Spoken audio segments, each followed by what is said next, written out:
Hi friends, எல்லோரும் எப்படி இருக்கீங்க? எல்லாருக்கும் இந்த நாள் ஹாப்பியான நாளாக இருக்கட்டும்.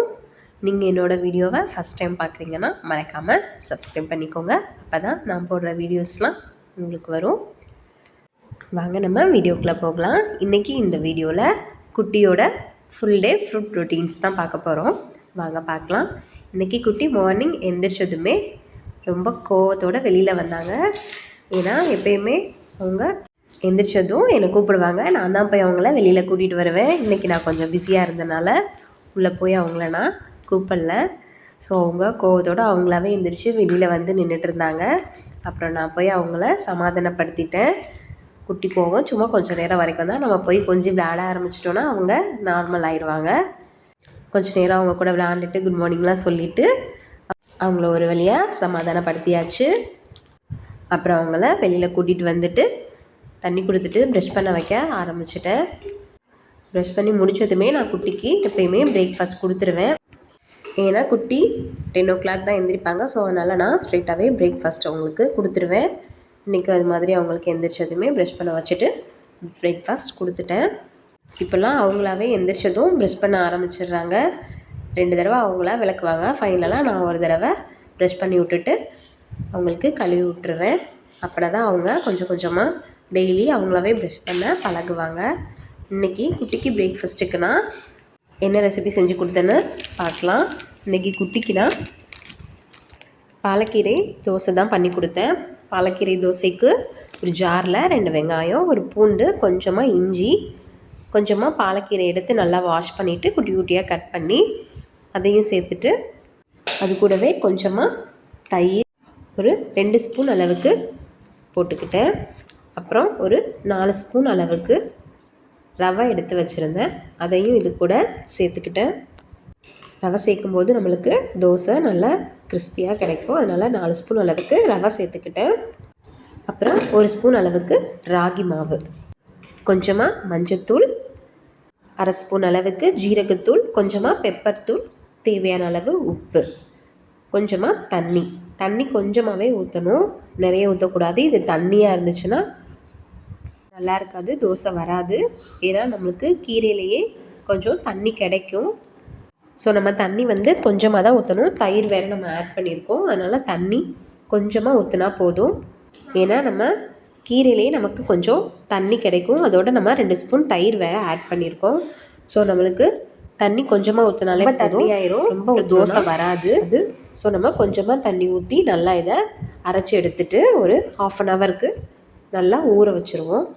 ஊற வச்சுட்டு ஒரு தோசை சட்டியில் 1 ஸ்பூன் நெய் ஊற்றிட்டு நம்ம அந்த அரைச்சி வச்சதை குட்டி குட்டி டெடி மாதிரி நான் இன்றைக்கி தோசை ஊற்றி கொடுத்தேன் குட்டிக்கு. எப்பயுமே ரவுண்ட் ஷேப்பில் தான் கொடுப்பேன். சரி இன்றைக்கி ஒரு டிஃப்ரெண்ட்டாக அவங்களுக்கு பிடிக்கும் டெடினா. ஸோ டெடி ஷேப்பில் ஊற்றி கொடுக்கலான்னு ஊற்றி கொடுத்தேன். டெடியாக ஊற்றிட்டு நல்லா 2 பக்கமும் ஸ்லோ ஃப்ளேம்லேயே வச்சு வேக வச்சு எடுத்துட்டோன்னா நம்மளுக்கு பாலக்கீரை தோசை சூப்பராக ரெடி ஆயிரும். ரொம்பவே சாஃப்டாக இருந்தது. நம்ம அரைக்கும் போது தண்ணி கொஞ்சமாக ஊற்றினாலே போதும். இதுக்கு ரொம்ப தண்ணி ஊற்றினா தோசை வராது. அரைக்கும்போது தண்ணி ஊற்றாமல் இருந்தாலுமே குட்டி குட்டி அடை மாதிரி கூட நம்ம ஊற்றி கொடுத்துக்கலாம். 2 பக்கமும் நல்லா வேக வச்சு எடுத்துட்டேன். குட்டிக்கு இந்த டெடி ஷேப் தோசையை பார்த்ததும் ரொம்பவே ஹாப்பி ஆகிட்டாங்க. அவங்களுக்கு டெடி பிடிக்குன்றனால அதை எடுத்து வச்சு பார்த்துட்டே இருந்தாங்க. அதுக்கப்புறம் அதை நல்லா விரும்பியும் சாப்பிட்டாங்க. பாலக்கீரையோட டேஸ்ட்டு எப்படி இருந்தது நான் உங்களுக்கு சொல்கிறேன். பாலக்கீரையோட டேஸ்ட்டு ரொம்பவே நல்லா இருந்தது. அது கூட ரவை, வெங்காயம், இஞ்சி, பூண்டெல்லாம் போட்டனால அதோட டேஸ்ட்டு ரொம்பவே நல்லா இருந்தது. குட்டிக்கு இந்த டேஸ்ட்டு ரொம்பவே பிடிச்சிருந்தது. ரொம்பவே லைக் பண்ணி சாப்பிட்டாங்க. இதில் நிறைய நியூட்ரியன்ஸ் இருக்குது, அயன் இருக்குது. ஸோ அவங்க ஹெல்த்துக்கு இது ரொம்பவே நல்லது. இதான் நான் குட்டிக்கு இதை நான் ஃபஸ்ட் டைம் கொடுக்குறேன். இதுக்கு முன்னாடி ரைஸ் பண்ணி கொடுத்துருக்கேன். அதையுமே அவங்க லைக் பண்ணி சாப்பிட்டாங்க. தோசையுமே அவங்க விரும்பி சாப்பிட்டாங்க. இது ரொம்ப கஷ்டப்பட்டு நம்ம செய்யணும்னு அவசியம் இல்லை, ரொம்ப ஈஸி தான். எல்லாத்தையும் ஜாரில் போட்டு அரைச்சி நம்ம தோசை சட்டியில் ஊற்றி எடுத்தோன்னா பாலக்கீரை தோசை சூப்பராக ரெடி ஆயிரும். ஸோ நீங்களும் உங்கள் குட்டீஸ்க்கு இந்த ஹெல்த்தியான ஃபுட்டை மறக்காமல் செஞ்சு கொடுங்க. அவங்களும் விரும்பி சாப்பிடுவாங்க. நம்ம அவங்களுக்கு பிடிச்ச மாதிரி செஞ்சு கொடுத்தோன்னா அவங்க நோஸ் இல்லாமல் விரும்பி சாப்பிட்ருவாங்க. குட்டிக்கு இந்த டெடி தோசை ரொம்பவே பிடிச்சிருந்தது, விரும்பி சாப்பிட்டாங்க. சாப்பிட்டு முடிச்சுட்டு குட்டி கொஞ்சம் நேரம் நல்லா விளையாடுவாங்க. குட்டி விளையாடுறது டாய்ஸ் வச்சு கொஞ்சம் நேரம் தான், மற்ற நேரம் ஃபுல்லாக அவங்க கையில் பென், பென்சில், டைரி, புக்ஸ் இருந்துக்கிட்டே தான் இருக்கும். அவங்க இதை தான் அவங்க விளையாட்டு மாதிரி பண்ணிகிட்டே இருப்பாங்க. குட்டிக்கு இந்த க்ரையான்ஸ் வச்சு வரைகிறது, பென்னை வச்சு எழுதுறதுலாம் ரொம்பவே பிடிக்கும். நானாக அவங்கள உட்காந்து வரைங்க படிங்க சொல்ல மாட்டேன், அவங்களாவே அதை பண்ணுவாங்க. அவங்களுக்கு அது ரொம்பவே பிடிச்சிருக்கு. பேப்பர் ஆர்ட் இந்த மாதிரி ஏதாவது வித்தியாசமாக பண்ணிகிட்டே இருப்பாங்க. பேப்பரை கிழிச்சு ஏதாவது பால் மாதிரி பண்ணுறது, ஏதாவது உட்காந்து அதில் உட்காந்து ஏதாவது பண்ணிகிட்டு இருப்பாங்க. அப்புறம் இந்த மாதிரி ஏதாவது பிக்சர்ஸ் வரைஞ்சி கொடுக்க சொல்லுவாங்க. அவங்க அதில் க்ரையான்ஸ் வச்சு கலர் பண்ணணும்னு சொல்லுவாங்க. நானும் அவங்க கேட்குறாங்கன்னு இந்த மாதிரியெல்லாம் வரைஞ்சி கொடுப்பேன். அவங்க உட்காந்து கலர் பண்ணிகிட்ருப்பாங்க. எனக்கே ஆச்சரியமாக இருக்கும் அவங்க பண்ணுறதெல்லாம் பார்த்தா. அவங்களோட ஏஜுக்கு இந்த மாதிரி பிக்சர்ஸ்குள்ளே க்ரையான்ஸை வச்சு கலர் பண்ணுறதுங்கிறது ரொம்ப பெரிய விஷயந்தான். அது வெளியில் வந்தாலும் பரவாயில்ல, அவங்க அதை கலர் பண்ணணும்னு சொல்லி இன்ட்ரெஸ்ட்டாக பண்ணுறாங்க. அதனால் அவங்க நான் கேட்கும் போதெல்லாம் அவங்களுக்கு நான் ஏதாவது வரைஞ்சி கொடுப்பேன். அவங்க உட்காந்து கலர் பண்ணிகிட்ருப்பாங்க. அவங்களா ஏதாவது வரைஞ்சி கொடுக்க சொல்லுவாங்க. கேட், ஆப்பிள், பனானான்னு அவங்க கேட்குறத நம்ம வரைஞ்சி கொடுத்தோன்னா அவங்க அதுக்குள்ளே உட்காந்து கலர் பண்ணிகிட்ருப்பாங்க. நானாக குட்டியை உட்கார வச்சு இதெல்லாம் பண்ணவே மாட்டேன், அவங்களா தான் பண்ணுவாங்க. நான் கூட தான் உட்காந்து அவங்கள என்கரேஜ் பண்ணிகிட்ருப்பேன். நம்ம இந்த வயசில் அவங்கள இதெல்லாம் பண்ண வைக்கணும்னு அவசியமே இல்லை. அவங்க இந்த ஸ்டேஜில் நல்லா விளையாண்டு நல்லா சாப்பிட்டு ரெஸ்ட் எடுத்தாலே போதும் அவங்களுக்கு. அவங்க படிக்கிற ஸ்டேஜில் இதெல்லாம் பண்ணுற ஸ்டேஜில் அவங்களாம் கரெக்டாக பண்ணிடுவாங்க. இருந்தாலும் குட்டிக்கு இன்ட்ரெஸ்ட்டாக இருக்கனால நான் இதெல்லாம் குட்டி கேட்குறாங்கன்னு பண்ணி கொடுத்துருவேன். சரி, ஓகே, குட்டி ரொம்ப படிக்கிறதுல இன்ட்ரெஸ்ட்டாக இருக்காங்க. அவங்களுக்கு ஒரு புக்ஸ் வாங்கினேன். ABCD 1 2 3 colours, fruits, vegetables, stories இந்த மாதிரி இருக்கிற ஒரே புக்காக நான் வாங்கினேன். அதையும் எடுத்து அவங்க அப்பப்போ அவங்களாவே எடுத்து படிப்பாங்க. நான் அப்பப்போ சொல்லியும் கொடுப்பேன் அவங்களுக்கு. அவங்களா இன்ட்ரெஸ்ட் இருக்கிறப்ப உட்காந்து படிப்பாங்க. மற்ற நேரம் ஃபுல்லாக அவங்களாவே அதை பார்த்து ஏதாவது விளையாண்டுட்ருப்பாங்க. படிக்கிறதுக்குன்னெலாம் நேரம் ஒதுக்கி நான் குட்டிக்கு சொல்லிக் கொடுக்க மாட்டேன். அவங்களா இன்ட்ரெஸ்ட்டாக கேட்கும்போது மட்டும் நான் சொல்லிக் கொடுப்பேன். அவங்களுக்கு இந்த வயசில் இதுவே போதுமானது தான். அவங்க ஸ்கூலுக்கு போகிற ஸ்டேஜில் நம்ம உட்காந்து சொல்லி கொடுத்தாலே போதும். இப்போவே 1-2 பிக்சர்ஸை பார்த்து அவங்களாவே என்னென்ன அதோட நேம்ஸ் எல்லாம் சொல்கிறாங்க. அவங்களுக்கே இந்த இன்ட்ரெஸ்ட் வரும்போது நம்ம சொல்லி கொடுத்தாலே போதும், அவங்க மனசில் அது பதிஞ்சுக்கிறோம். நம்மளுக்கு இந்த ஸ்டேஜில் இதெல்லாம் தெரிஞ்சிருக்குமான்னு தெரியல. இந்த ஸ்டேஜில் நாம் நல்லா விளையாண்டுருப்போம். படிக்கிற ஸ்டேஜில் கண்டிப்பாக நம்ம உட்காந்து படிச்சுருவோம். ஸோ இவங்களையும் படிக்கிற ஸ்டேஜில் உட்காந்து சொல்லி கொடுத்தாலே போதும், ஃபோர்ஸ் பண்ணணும்னு அவசியமே இல்லை. அது வரைக்கும் அவங்களுக்கு நல்லா விளையாடுற, சாப்பிட்ற, தூங்குகிற வேலை தான். அப்புறம் புக்கில் இருக்கிற எக்ஸசைஸை பார்த்து உட்காந்து பண்ணிகிட்டு இருந்தாங்க. ஒரு தடவை தான் சொல்லி கொடுத்தேன் எக்ஸசைஸ்னு. அதை பார்த்துட்டு அவங்க கரெக்டாக அடுத்தடுத்து அவங்களே பண்ணிடுறாங்க. இதுதான் குட்டிக்கிட்டே இருக்கிற பெரிய ப்ளஸ். நம்ம ஒன் டைம் அவங்கக்கிட்ட அதை சொல்லிட்டோன்னா அதை அவங்க அடுத்தடுத்து பண்ணிகிட்டே இருப்பாங்க. ஞாபகம் வச்சு நல்லா ஞாபகம் வச்சுக்குவாங்க. அப்புறம் கொஞ்சம் நேரம் அவங்களாவே உட்காந்து புக்ஸை வச்சு பார்த்து விளாண்டுட்டு இருந்தாங்க, படித்து. நான் குட்டிக்கு எப்பயும் விளாண்டு முடித்ததும் ஒரு 1/2 ஹவரில் ஒரு எக்கு ஒன்று கொடுப்பேன். பாயில்டு எக்கு தான். இந்த தடவை நான் அதை அவங்களுக்கு ஸ்கிப் பண்ணிட்டேன். ஸோ 2 days ஒன்ஸ் தான் கொடுப்பேன். இந்த தடவை ஸ்கிப் பண்ணியாச்சு. இல்லைனா 3 days ஒன்ஸ் கொடுப்பேன். இன்றைக்கி நான் கொடுக்கல. அதுக்கு பதிலாக இன்றைக்கி நான் குட்டிக்கு ஃப்ரூட் தான் கொடுத்தேன். இன்றைக்கி குட்டிக்கு நான் பேரிக்காய் தான் கொடுத்தேன். பேரிக்காய் இது வரைக்கும் நான் குட்டிக்கு கொடுத்ததில்ல, இதான் ஃபஸ்ட் டைம் கொடுக்குறேன். அவங்களுக்கு இந்த டேஸ்ட்டு ரொம்பவே பிடிச்சிருந்தது. அவங்களாவே எடுத்து சாப்பிட்டாங்க. பேரிக்காய் நாங்கள் சாப்பிட்ற ஸ்டேஜில் அது ஒரு டேஸ்ட்டாக வேறு மாதிரி இருக்கும். இப்போ வர்ற பேரிக்காய் நல்லா ஆப்பிள் மாதிரியே நல்லா இருக்குது, ரொம்பவே ஸ்வீட்டாக இருக்குது, நல்லா இருந்தது. குட்டிக்கும் இந்த டேஸ்ட் ரொம்பவே பிடிச்சிருந்தது. அவங்களாவே எடுத்து கொஞ்சம் தான் சாப்பிட்டாங்க. இங்கே மார்னிங்லேருந்தே நல்லா மழை பெஞ்சிட்டே இருந்தது. ஸோ அதனால் நல்லா சில்லுன்னு இருந்தது. ஸோ அதனால் வெளியில் தான் உட்காந்து மழையை பார்த்துட்டே ரசிச்சுட்டே உட்காந்து சாப்பிட்டுட்டு இருந்தாங்க. ரொம்ப மெதுவாக தூறிட்டே இருந்தது மழை. நல்லா இருந்தது பார்க்குறதுக்கே. கிளைமேட் ரொம்பவே நல்லா இருந்தது. சில்லுன்னு காற்று, லேசான மழை, வெளியில் உட்காந்து ரசிச்சுட்டே இருந்தது. ரொம்ப நல்லா இருந்தது. குட்டியும் இந்த கிளைமேட்டை உட்காந்து மழையை பார்த்து ரசிச்சுட்டே ஃப்ரூட்ஸ் சாப்பிட்டு முடிச்சுட்டாங்க. அப்புறம் ஒரு 1/2 hour கழித்து குட்டிக்கு எப்பயும் போல் ஒரு ஜூஸ் தான். மேக்ஸிமம் ஆரஞ்ச் ஜூஸ் தான், இன்றைக்கும் ஆரஞ்ச் ஜூஸ் தான் போட்டு கொடுத்தேன். மழையாக இருக்குது, ஜூஸ் ஸ்கிப் பண்ணிடலான்னு நினச்சேன். ஆனால் குட்டியே அந்த டைமிங் வந்துடுச்சுன்னா அவங்களே ஜூஸ் போடுன்னு சொல்லிடுறாங்க, ஜூஸ் கேட்டுடுறாங்க அவங்களாவே. ஸோ அதனால ஜூஸ் போட்டு கொடுத்தாச்சு. அதையும் அவங்க மழையை பார்த்துட்டே குடிச்சு முடிச்சுட்டாங்க.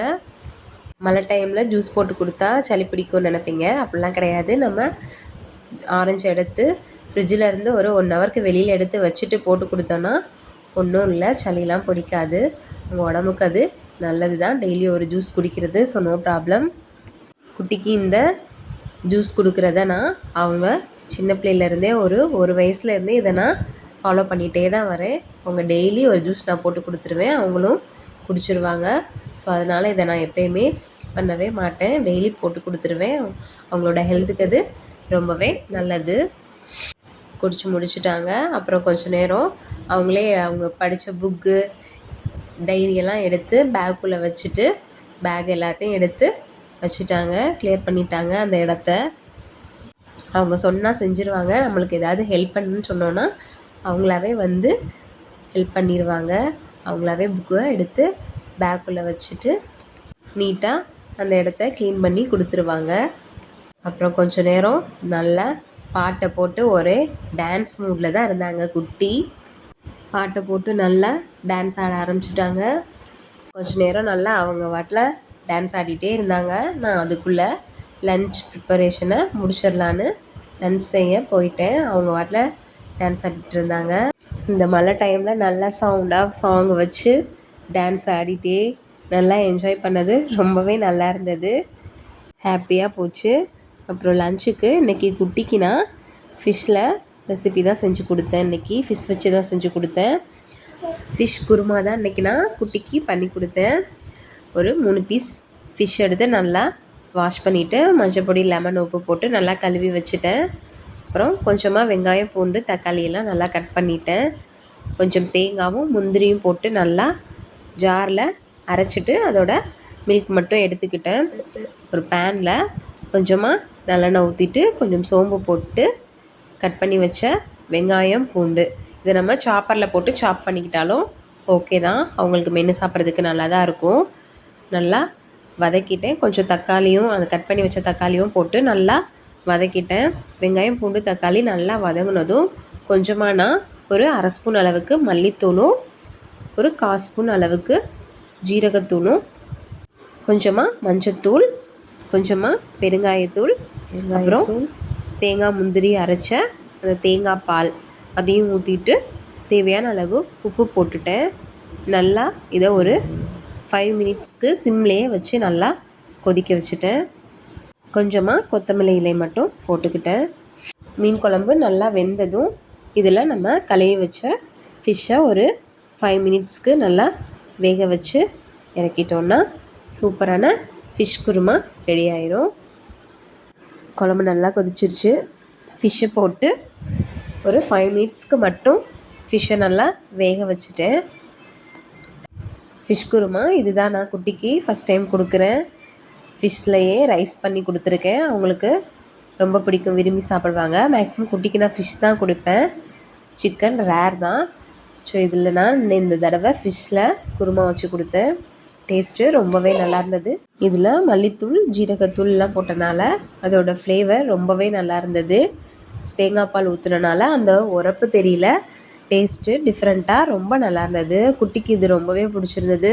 குட்டிக்கு ஃபிஷ்ஷை பார்க்கவுமே ரொம்ப ஜாலி ஆகிட்டாங்க, அவங்களாவே எடுத்து சாப்பிட ஆரம்பிச்சிட்டாங்க. இதில் முள் இல்லாத மீன் தான் நான் கொடுத்துருக்கேன் குட்டிக்கு. முள் இருந்தால் கொடுக்க மாட்டேன், நடுமுள் மட்டும்தான் இருக்கும். ஸோ அதனால் அவங்களாம் எடுத்து சாப்பிட்றதுக்கும் இது ஈஸியாக தான் இருக்கும். அதனால தான் நான் தைரியமாக அவங்கக்கிட்ட கொடுத்துட்டேன். அவங்களாம் எடுத்து 2 வாய் வச்சு சாப்பிட்டாங்க. அவங்களுக்கு அந்த டேஸ்ட்டு ரொம்பவே பிடிச்சிருந்தது. அவங்களாவே விரும்பி வாங்கிட்டாங்க. குட்டிக்கு டேஸ்ட்டு பிடிச்சிருந்துச்சுன்னா அவங்களாவே கேட்டு வாங்கி சாப்பிடுவாங்க. குழந்தையிலேருந்தே அப்படி தான். அவங்களுக்கு ஏதாவது ஒரு டிஷ் புதுசாக நம்ம கொடுத்தோன்னா அவங்க அந்த டிஷ்ஷையே பார்த்துட்டு விரும்பி சாப்பிட்ருவாங்க. சாப்பிட்டு முடிச்சுட்டாங்க. குளிக்க வச்சுட்டு தான் நான் எப்பயும் குட்டிக்கு சாப்பாடு கொடுப்பேன். சாப்பிட்டு முடிச்சுட்டு நல்லா 1 மணி நேரம் நல்லா தூங்கி எழுந்திரிச்சிட்டு ட்ரெஸ் சேஞ்ச் பண்ணிவிட்டு அவங்களா தலை சீவ ஆரம்பிச்சிட்டாங்க. சீப்பெடுத்து ட்ரெஸ் சேஞ்ச் பண்ணிட்டு சாமியெல்லாம் கும்பிட்டுட்டு ஈவினிங் நான் குட்டிக்கு பால் கொடுப்பேன். பசும்பால் தான், நட்ஸ் பால் கொடுப்பேன். அதனால தான் கொஞ்ச நாள் நட்ஸ் பால் கொடுக்க ஸ்டார்ட் பண்ணியிருக்கேன். உங்கள் ஹெல்த்துக்கு அது ரொம்ப நல்லது. பால் குடித்து முடிச்சுட்டு நல்லா கொஞ்சம் நேரம் விளையாண்டாங்க. எப்பயும் பால் குடித்து முடிச்சுட்டு டெய்லி பார்க் போவாங்க. இன்றைக்கி பார்க் கிடையாது, ஏன்னா இங்கே நல்லா ரெயின் மார்னிங்லேருந்து தூரிகிட்டே தான் இருக்குது. ஸோ அதனால் இன்றைக்கி பார்க்கை ஸ்கிப் பண்ணிட்டோம். பார்க் போல் வீட்டுக்குள்ளேயே தான் டாய்ஸ் வச்சு விளாண்டுட்டு இருந்தாங்க. குட்டி குட்டி டாய்ஸ் எல்லாம் வச்சு ஏதாவது ஒன்று விளாண்டுட்டே தான் இருப்பாங்க. விளாட்ற டைமில் அவங்க கூடவே தான் உட்காந்துருக்கணும். வந்து விளாண்டுட்டு இருந்தாங்க. நான் கிச்சனுக்கு சமைக்க போயிட்டேன். அவங்களும் பின்னாடியே வந்துட்டாங்க. நைட் டின்னருக்கு இன்றைக்கி நான் குட்டிக்கு ஸ்வீட் பொட்டேட்டோவும் கேரட்டும் வச்சுருந்தான் ரெசிபி பண்ணி கொடுத்தேன். ஸ்வீட் பொட்டேட்டோவையும் கேரட்டையும் நல்லா தண்ணி ஊற்றிட்டு குக்கரில் ஒரு 4-5 விசில் வச்சு எடுத்துக்கிட்டேன். மீடியம் ஃப்ளேம்லேயே வச்சு ஒரு 4-5 விசில் வச்சு எடுத்தோன்னா ரெண்டும் சூப்பராக ரெடி ஆயிரும். நல்லா வெந்ததும் இதை நான் கையிலேயே நல்லா மேஷ் பண்ணிக்கிட்டேன். கேரட்டையும் ஸ்வீட் பொட்டேட்டோவையும் நல்லா கையிலேயே மசிச்சுட்டேன். நல்லா மசிச்சுட்டு இதில் கொஞ்சமாக கோதுமை மாவு போட்டு கொஞ்சம் மஞ்சத்தூள், பெப்பர் தூள், கொஞ்சமாக உப்பு போட்டால் போதும். போட்டு எல்லாத்தையும் நல்லா மிக்ஸ் பண்ணிக்கிட்டேன். எல்லாத்தையும் நல்லா மிக்ஸ் பண்ணிவிட்டு நம்ம கையில் கொஞ்சமாக எண்ணெய் தடவிட்டு குட்டி குட்டி ரொட்டி மாதிரி கையில் தட்டி பேனில் எண்ணெய் ஊற்றிட்டு இந்த ரொட்டியை போட்டு எடுத்தோன்னா சூப்பரான sweet potato carrot recipe ready ஆயிரும். இது நம்ம ஸ்வீட் பொட்டேட்டோ ரொட்டின்னு சொல்லலாம், பராத்தான்னு சொல்லலாம், சில்லான்னு சொல்லலாம், எதுனாலும் சொல்லலாம். சாப்பிட்றதுக்கு இது ரொம்பவே சாஃப்டாக இருக்கும். அதையும் போட்டு நல்லா மிக்ஸ் பண்ணும்போது தண்ணி ஊற்ற தேவையில்லை. ஏன்னா ஸ்வீட் பொட்டேட்டோலையும் கேரட்லேயுமே அந்த வாட்டர் கண்டென்ட் இருக்கிறனால அதுவே மாவோட நல்லா சிங்க் ஆயிரும். தண்ணி ஊற்றினா ரொம்ப ஒரு மாதிரி கொல கொலன்னு ஆயிரும். நல்லா கையில் நல்லா ரொட்டி மாதிரி தட்டுற பதத்துக்கு இருக்கணும். கையில் லைட்டாக எண்ணெய் தடவிட்டு நம்மளுக்கு வேணுன்ற ஷேப்பில் நம்ம தட்டி எடுத்துக்கலாம். நான் ரவுண்ட் ஷேப்லேயும் கொஞ்சம் நீளமான ஷேப்லேயும் ரோல் ஷேப்லேயும் தட்டி எடுத்துக்கிட்டேன். எடுத்துட்டு ஒரு டவா இல்லைனா தோசை சட்டி எதுனாலும் ஓகே தான். அதில் கொஞ்சமாக எண்ணெய் ஊற்றிட்டு நம்ம தட்டி வச்சதை இதில் போட்டு ஸ்லோ ஃப்ளேம்லேயே வச்சு நல்லா 2 பக்கமும் ப்ரௌன் கலர் வர்ற வரைக்கும் வேக வச்சு எடுத்தோன்னா சூப்பராக ரெடி ஆயிரும். எண்ணெய் கொஞ்சமாகவே ஊற்றினாலே போதும். நான் கொஞ்சம் அதிகமாக ஊற்றிட்டேன். இவ்வளோ எண்ணெய் ஊற்றணும்னு தேவையில்லை, கொஞ்சம் எண்ணெய் ஊற்றினாலே போதும். ஏன்னா நம்ம கேரட்டையும் ஸ்வீட் பொட்டேட்டோவையும் ஆல்ரெடி பாயில் பண்ணிட்டோம். இந்த வீட் ஃப்ளாருக்காக தான் எண்ணெய் ஊற்றுப்புறோம். ஸோ அதனால் கொஞ்சமாக ஊற்றினாலே போதும், அது சூப்பராக வெந்துடும். 2 பக்கமும் நல்லா கோல்டன் கலர் வந்துருச்சு. ஃப்ளேவர் ரொம்பவே நல்லா இருந்தது. இந்த டிஷ் குட்டிக்கு நான் கொடுத்ததே இல்லை, இதுதான் ஃபஸ்ட் டைம் இந்த ரெசிபி நான் உங்களுக்கு கொடுக்குறேன். ஸோ அவங்களுக்கு இது பிடிக்குமா என்னன்னு தெரியலையே, சாப்பிடுவாங்களான்னு தெரியலையேன்னு நினச்சிட்டே தான் கொடுத்தேன். ஆனால் குட்டிக்கு இதோட டேஸ்ட்டு ரொம்பவே பிடிச்சிருந்தது. விரும்பி சாப்பிட்டாங்க, அவங்களா கேட்டு கேட்டு சாப்பிட்டாங்க. எனக்கு ரொம்பவே ஹாப்பியாக இருந்தது. ஃபஸ்ட் டைம் இந்த ரெசிபி நான் அவங்களுக்கு பண்ணி கொடுத்துருக்கேன். அவங்களுக்கு அந்த டேஸ்ட்டு ரொம்பவே பிடிச்சிக்கிச்சு. ஒரு டிஷ் பண்ணி கொடுக்கும்போது அவங்கள அதை விரும்பி சாப்பிடும்போது நம்மளுக்கு ரொம்பவே சந்தோஷமாக இருக்கும். குட்டிக்கு நான் கொடுத்தப்பவும் அவங்க எப்படி சாப்பிடுவாங்களோன்னு நினச்சேன். ஆனால் அவங்க அதை ரொம்பவே அழகாக எடுத்து ரசித்து சாப்பிட்டாங்க. அந்த ஸ்வீட் பொட்டேட்டோ, கேரட்டோட டேஸ்ட்டு, அந்த வீட் ஃப்ளார் போட்டது எல்லாமே அவங்களுக்கு அந்த டேஸ்ட்டு அது ரொம்பவே வேறு லெவலில் இருந்தது.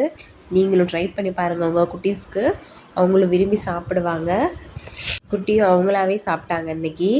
மேக்ஸிமம் குட்டி எப்பயுமே சரியாக சாப்பிட்லன்னா நான் ரைம்ஸ் ஏதாவது போட்டு தான் ஊட்டுவேன். இன்றைக்கி ரைம்ஸ் கூட நான் போடலை, அவங்களாவே எடுத்து எடுத்து சாப்பிட்டாங்க விளையாண்டுட்டே. இந்த மாதிரி நம்ம பிடிச்சதை பண்ணி கொடுத்தோன்னா அவங்க விரும்பி சாப்பிட்ருவாங்க. டெய்லி தோசை இட்லின்னு கொடுக்காம என்றைக்காவது ஒரு நாள் இந்த மாதிரி நம்ம அவங்களுக்கு பிடிச்ச மாதிரி செஞ்சு கொடுத்தோன்னா அவங்க விரும்பி சாப்பிட்ருவாங்க. குட்டிக்கு இப்போ நான் எல்லா சாப்பாடோடையும் சேர்த்து ஏதாவது ஒரு ஃப்ரூட்டை கட் பண்ணி வச்சிடுறேன். அவங்க அதை சாப்பிட்டுக்கிட்டே அந்த ஃப்ரூட்டையும் எடுத்து சாப்பிட்டுடுறாங்க. தனியாக நம்ம கட் பண்ணி சாப்பிடுன்னு சொல்லி கொடுத்தோன்னா கொஞ்சம் தான் சாப்பிட்றாங்க. சாப்பாடோடு கட் பண்ணி வச்சோன்னா அதை அவங்க எல்லாத்தையுமே ஃபினிஷ் பண்ணிடுறாங்க. மேக்ஸிமம் பனானா தான் கட் பண்ணி வைக்கிறேன், பனானா இல்லைன்னா ஆப்பிள். அவங்க எடுத்து சாப்பிட்றாங்க, சாப்பாடையும் ஃபினிஷ் பண்ணிடுறாங்க, ஃப்ரூட்டையும் ஃபினிஷ் பண்ணிடுறாங்க. இதை டெய்லி நம்ம ரொட்டீன் ஆக்கணும்னா அவங்க ஹெல்த்துக்கு ரொம்பவே நல்லது. ஸோ இதை நான் டெய்லி பண்ணணும்னு நினச்சிருக்கேன், டெய்லி பண்ணிகிட்ருக்கேன். நீங்களும் உங்கள் குட்டீஸ் ஃப்ரூட்ஸ் குடிச்சாச்சா? சாப்பிடனா இதை ட்ரை பண்ணி கொஞ்சோட பாருங்கள். இருக்கா? அப்புறம் நைட்டு இனி. எப்பயும் போல் ஒரு கிளாஸ் பால் குடிச்சு இனி. முடிச்சுட்டு இன்னைக்கு கொஞ்ச நேரம் நல்லா சரி, குட் விளையாண்டாங்க. நைட் சொல்லிடு. டெய்லி குட்டி எப்படின்னா Good அவங்க night. தூங்கும்போது கையில் ஏதாவது ஒரு டாய் வச்சுருப்பாங்க. ஒன்று பால், இல்லைன்னா டக், இல்லைன்னா குட்டி குட்டி லெட்டர்ஸ், இல்லை குட்டி குட்டி கேஷன்ஸ் ஏதாவது வச்சுட்டு தான் அவங்க தூங்குவாங்க. வச்சு கொஞ்ச நேரம் விளையாண்டுட்டு தான் தூங்குவாங்க. இன்றைக்கி அவங்க கையில் குட்டி டக், பால் இதெல்லாம் வச்சுருந்தாங்க. இல்லைன்னா கொஞ்ச நேரம் உட்காந்து எழுதுவாங்க டைரியை வச்சு. அப்பயுமே ஏதாவது கிறுக்கி விளையாண்டுட்டு தான் இருப்பாங்க. இன்றைக்கி நல்லா பாலை வச்சு கொஞ்சம் நேரம் விளையாண்டாங்க.